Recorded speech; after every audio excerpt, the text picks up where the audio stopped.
I'm 29, and until recently, I thought my wedding would be the one day I could finally feel beautiful without feeling watched.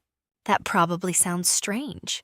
Most people hear wedding and think of joy, family, photographs, flowers, everyone crying for the right reasons. For most of my life, I imagined it that way too. I had the whole thing built in my head since I was a kid. A big coastal venue, soft sand, long white dress, barefoot photos near the water, my father walking me down the aisle, my mother crying in the front row. All of it. It used to feel romantic. Then I actually got engaged. And suddenly, that dream felt less like mine, and more like a stage I was expected to stand on while pretending certain people in my family had never made me feel unsafe in my own skin. My fiancé is named Caleb. He's 32. I'm 29. He is quiet, practical, and usually very patient with me. I am the opposite. I love birthdays, holidays, decorations, handwritten cards, matching colors, dramatic dessert tables. Caleb always joked that I could turn a normal Tuesday into a formal event if nobody stopped me. When he proposed, he did it beautifully. Not huge, not public, but thoughtful. He rented a small private room in the restaurant where we had our first real date, filled it with candles and flowers, and asked me after dinner. I cried before he even opened the box. For a few weeks afterward, I was happy in the uncomplicated way people expect engaged women to be. I bought a planning notebook, made a folder of inspiration photos, started saving dresses. Then, Caleb asked which beach I wanted to visit first for venue tours, and something in me went cold. I couldn't explain it at first. I just kept imagining myself there. White dress, open shoulders, family watching, my father standing near me. And instead of feeling excited, I felt trapped in my own body. That reaction didn't come from nowhere. It came from years of learning that some men can make even normal clothes feel like evidence against you. The worst part is when one of those men is your father. Growing up, my dad was my favorite person. He taught me how to ride a bike, took me to bookstores, built me a little wooden shelf for my bedroom because I collected too many paperbacks. He called me his little shadow because I followed him everywhere. Then I got older. Not all at once. Not dramatically, but enough. My body changed. My clothes fit differently. I stopped being a child in the way other people could conveniently pretend not to notice. And my father changed with it. At first it was comments. Go change. That shirt is too much. Don't sit like that. Why are you wearing makeup? Who are you trying to impress? He said it like anger, like disgust, like protection. But it never felt protective. It felt like he was blaming me for being visible. By the time I was 16, I had learned how to move through my parents' house without drawing attention to myself. Oversized sweatshirts, baggy pants, no dresses at family events, no bare shoulders, no sitting with one leg folded under me, no walking through the living room after a shower unless I was wrapped like I was hiding from a fire alarm. If I forgot, he would stare too long, then get angry. That was the part that messed with me. The anger, because if he was just worried, why did it sound like contempt?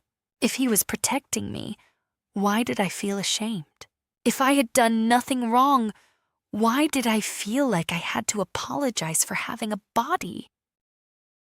My mother never helped. She would say, "You know how he is," or "Just don't wear that around him," or "He's your father. Stop making it weird." That sentence followed me for years. Stop making it weird. As if I had invented the feeling. as if I had chosen to become hyper-aware of every inch of fabric on me, as if a girl naturally wants to hide in her own home unless someone teaches her to. I moved out at 22 and got better. Not completely, but enough. I built a life with doors I could close, bought dresses again, learned to wear clothes because I liked them, not because they made me safest. Started dating Caleb. Caleb was careful with me in a way that never felt fragile. He didn't push. He didn't make me explain every flinch. When I told him some of what happened, he listened quietly and said, "I'm sorry they made your body feel like public property." That sentence did something to me, because nobody in my family had ever said it that clearly. So when we got engaged and the wedding planning started, I thought I was ready. I thought enough time had passed. I thought, because I was older, because I had therapy, because I had Caleb, I could handle it. Then my mother called and started talking about the beach wedding like it already belonged to her. She said my father was emotional about walking me down the aisle. She said he had already mentioned wanting a father-daughter dance. She said my grandmother wanted me in a real dress, nothing too plain.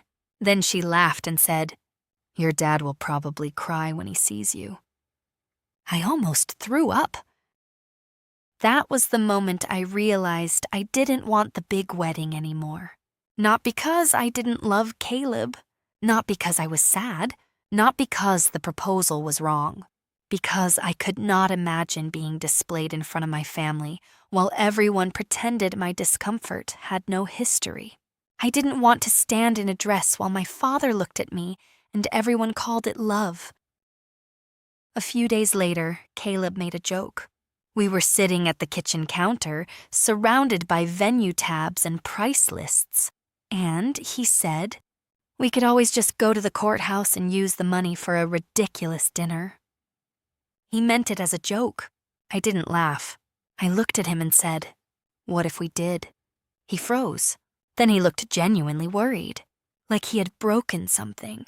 He asked if I hated the proposal, if he had made me feel pressured, if I was giving up my dream because of money, if I was secretly disappointed.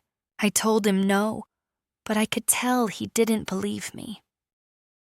The truth came out badly. I said I didn't want my father walking me down the aisle.